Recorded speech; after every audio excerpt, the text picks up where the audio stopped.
College में गर्मियों की छुट्टियां होने पर राधिका और रोहन अपने दोस्त मनोज और शिल्पा के साथ परिवार के पुराने फार्म हाउस पर घूमने जाने का प्लान बनाते हैं। गाइस, तुम दोनों को वो फार्म हाउस बहुत पसंद आएगा। बचपन से ही वो मेरी और रोहन की सबसे पसंदीदा जगह रही है। पर मैंने तो इतने सालों में तुम्हारे मुंह से कभी फार्म हाउस का नाम तक नहीं सुना। बचपन में फार्म हाउस जाते थे, लेकिन फिर अचानक सबने वहां जाना बंद कर दिया और वजह कभी किसी ने बताई नहीं। पर अब हम चारों मिलकर वहां धमाल करेंगे। इसी तरह बातें करते कुछ घंटों का सफर तय कर चारों शहर से दूर ऊंची पहाड़ी पर बने राधिका और रोहन के फैमिली फार्म हाउस पर पहुंच जाते हैं। वाह यार, ये तो बड़ा ही सुंदर है। पूरा घूमोगे तो और अच्छा लगेगा, लेकिन उससे पहले सब फ्रेशन अप हो जाओ, फिर साइट सीइंग के लिए जाएंगे। राधिका और रोहन अपने अपने कमरे में चले जाते हैं, लेकिन मनोज और शिल्पा घर में घूमने लगते हैं, जहां शिल्पा की टक्कर हॉल के बीचों बीच रखी एक पुरानी लकड़ी की कुर्सी से होती है। आह, लग गई रे माता, इस कुर्सी को बीच में किसने रखा हुआ है? अरे तेरे स्वागत के लिए भूत ने रखा होगा। तुझे बात हंसी आ रही है? जब खुद टकराएगा तो पता चलेगा। हाँ ठीक है, पर अभी तो इसे साइड में रख दे। शिल्पा कुर्सी को एक कोने में रख देती है और वो दोनों भी अपने कमरे में चले जाते हैं, जिसके थोड़ी देर बाद चारों बाहर घूमने निकल जाते हैं। इसी तरह रात हो जाती है। फार्म हाउस में वापस आकर वे लोग सीधा सोने चले जाते हैं। आधी रात को मनोज की नींद खुलती है। बड़ी तेज प्यास लगी है, पानी साथ लेकर सोना चाहिए था। अब रसोई तक जाना पड़ेगा। मनोज आंखें मलते हुए कमरे से हॉल में आता है और अचानक रास्ते में रखी कुर्सी से टकराकर जमीन पर गिर जाता है। अरे मर गया रे दादा। शिल्पा सही बोल रही थी, बड़ी तेज लगती है ये कुर्सी तो, पर इसे दोबारा बीच में किसने रखा? मनोज एक बार फिर उस लकड़ी की कुर्सी को कोने में रख पानी पीकर कमरे में चला जाता है। अगली सुबह जैसे ही चारों की नींद खुलती है तो उन्हें अपने बेड के पास साइड टेबल पर चाय का कप रखा मिलता है, जिसे देख वो खुशी खुशी चाय पीकर तैयार होकर कुछ देर बाद हॉल में मिलते हैं। थैंक यू यार राधिका, मुझे नहीं पता था कि तू इतनी अच्छी चाय बनाती है। वैसे मुझे उस बेड टी की बहुत जरूरत थी। ये और चाय, अरे इसे तो पानी तक उबालना नहीं आता। मतलब तूने हमारे लिए चाय बनाई क्या दोस्त? अरे चल पागल है क्या, इतना भी प्यार नहीं है मुझे कि तुम्हारे लिए बेड टी बनाऊं। चाय पर ये चर्चा करते हुए मनोज जैसे ही पीछे मुड़ता है तो एक बार फिर लकड़ी की पुरानी कुर्सी से टकराकर उस पर गिर जाता है। हाय रब्बा, अरे चाय छोड़ो, पहले ये बताओ कि इसे बार बार बीच में कौन रखता है?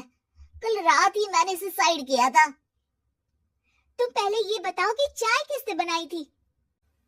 सबकी बातों को कुछ देर ध्यान से सुनने के बाद राधिका हैरानी से कुर्सी की तरफ देखने लगती है।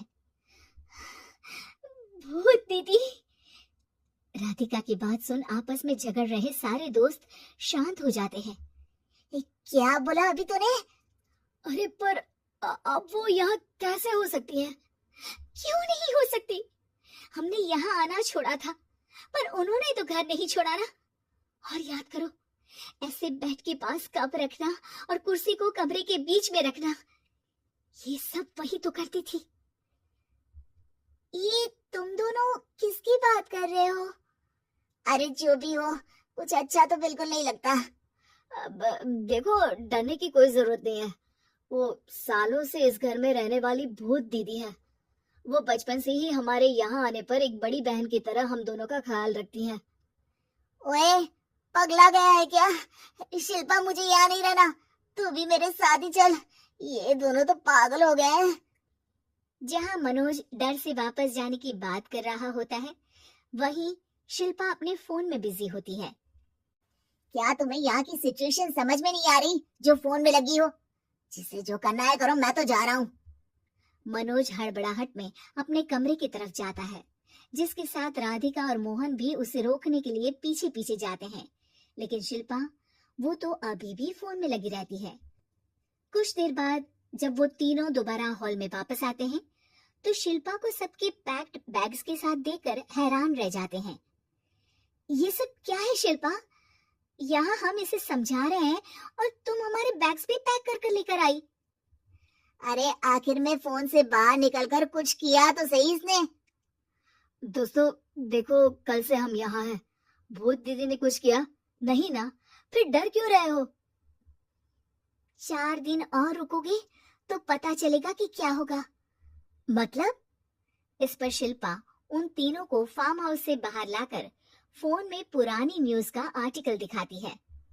सालों पहले यहाँ रह रही औरत ने अपने दोनों बच्चों को सुबह सुबह दूध में जहर पिलाकर मार दिया और फिर हॉल में उस कुर्सी पर खड़े होकर खुद भी फांसी लगा ली थी। तुम्हारी बातों से मुझे इस केस की याद आ गई। गूगल किया तो पता चला कि ये वही फार्म हाउस है।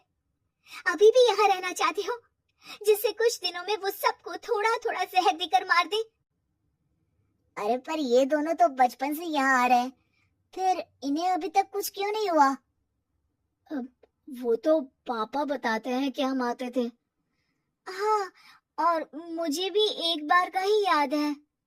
वाह, और कहानियां तो ऐसे सुना रहे थे जैसे सदियों से यही रहते हो।